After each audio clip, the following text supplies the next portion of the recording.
Death is not final. Death is just a road that would transport us from what is temporal to eternal, from what is subjected to pain and suffering to something that is glorious in the presence of God. And we believe that this is not the final moment, and our separation will not be an eternal condition. But this is just a temporal part of our existence. And someday, we will experience the blessed hope of being reunited of those who have gone ahead of us.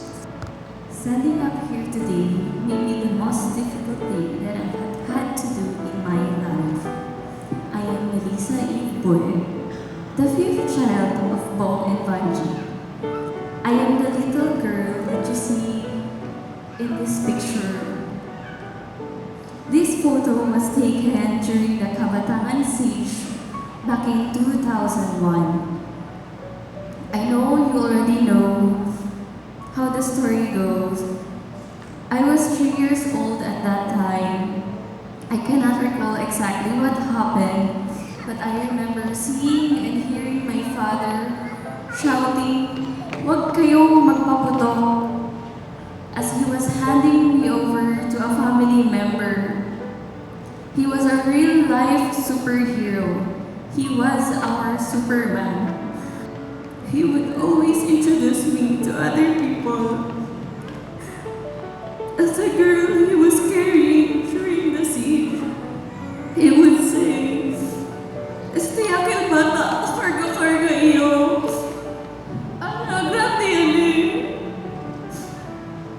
Dad, I know you are so proud of me for what I have accomplished in my life and my career. I am the woman now. I am the woman that I am now because of you. One thing I learned from my dad was how to be independent. My dad has always shown us tough love, but through that, we learned how to survive in the real world. My father was one of those hard-working fathers that always got his way. His words were the law in our house, but even so, he was also a funny man. One funny memory I have with him was the time when we were stuck in traffic on our way home. Ihabla si Daddy kumito, "Manatik-atik daw iyo desma." Para pwede kami man-overtake na traffic, kasi kunwari emergency daw. So we got our way and we were laughing the whole ride home. His life was full of love, laughter, and full of memorable moments. I will miss those family trips that he would always organize. I thank God we were able to spend our last family trip last February in Ilocos. I will forever cherish every moment of laughter that we had together, Dad. Thank you for all your sacrifices, your hard work, and all the lessons you have taught and reiterated to us. I am proud to say that I have a great father like you. I have been busy striving for the life that I wanted to have for our family, not knowing what I will miss. I love you so much, and I will miss you dearly. My all-around skilled, talented, loving father. Words are always not enough. I love you so much. Rest easy, Dad. I know you are happy now that you are in paradise. I love you. Marie Boy. Growing up, I would introduce my name to people. They would follow up with the question, "Kosa to di Bongboy? Kaano-ano mo si Bongboy?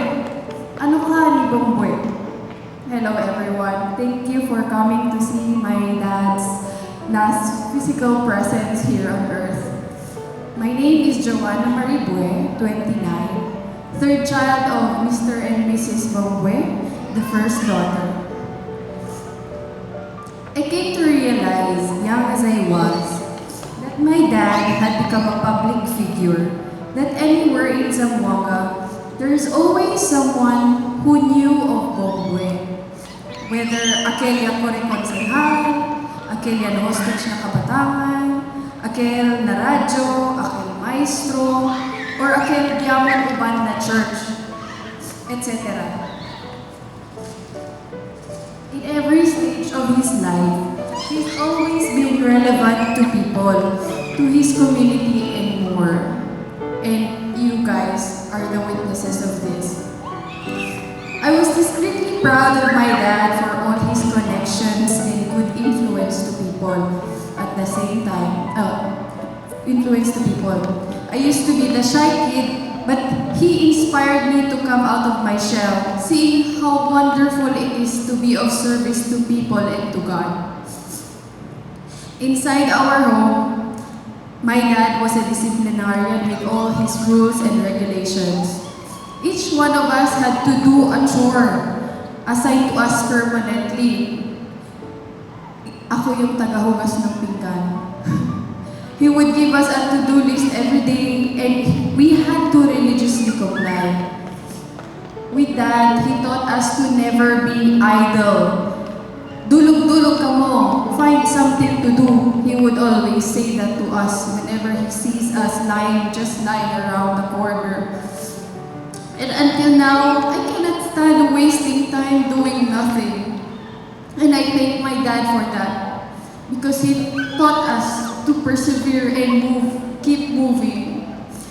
In life, he also taught us to be frugal and not to waste resources. I would always remember the times as we eat together, he wouldn't let anyone stand up from the dining table until everything edible on the plate has been eaten up to the last grain of rice. One time, I remember staying on the table for 3 hours because back then I didn't like to eat tomatoes with toyo. But since then, I learned to finish everything on my plate, edible on my plate. I thank my dad for that. I remember when I was in Wemsu ILS, he would cook us bulk meals in the morning. Kay escabeche, dabong, pinangat, pescao seco, maski ko sa ulam, pwede toyo lang. In the morning, he would do that so that the entire day we would last eat in the school. He would he would bring it in his yellow bichu-bichu and command us to come and meet him in the parking lot by lunchtime to eat together. Otherwise, we would starve the entire day with not a penny on hand. I thought we were so poor that we had to do this every day instead of just having our own allowances, where we would spend our own. On the other side, it was his love for us, poured into cooking, serving us every day, seeing us daily in between his work shifts as we enjoyed together to eat. Daddy really loves us to sing together as a family all the time. As you can see, he's been very proud of us, of the entire family that he built. He calls himself El Cowboy Maslindonde. Dad would always say this and wants us to be the same, to be cowboy and ready whenever, wherever. I knew he truly loved me because his love for me never changed as time goes by, even when I live apart from the family since when I turned 20 years old. I love surprising my family when I come back home. I wouldn't tell them my flight details. But there were times I would tell my dad, and he would always come pick me up from the airport if he knew I was coming. And he would always gladly drop me off at the airport again when I returned back to Manila. It was always those times when I get to hug him and he said, goodbye. An expression of love I could hardly show to my mom and dad. As hugs, kisses, and I love yous were deemed corny within the family. I wish I could have said more I love yous and gave him more kisses before he left us now. My dad is truly proud of his family he built, and that's one thing we will surely miss. He built our family and would usually save money out of his salary for years just to save up so that he could able to bring us to someplace nice where we've never been to. Like when we went to Bicol, he saved that a lot of his money. He never asked from us, his children, if we were already working because he just wants the family to be together. And the most recent one was when we went to Ilocos in February.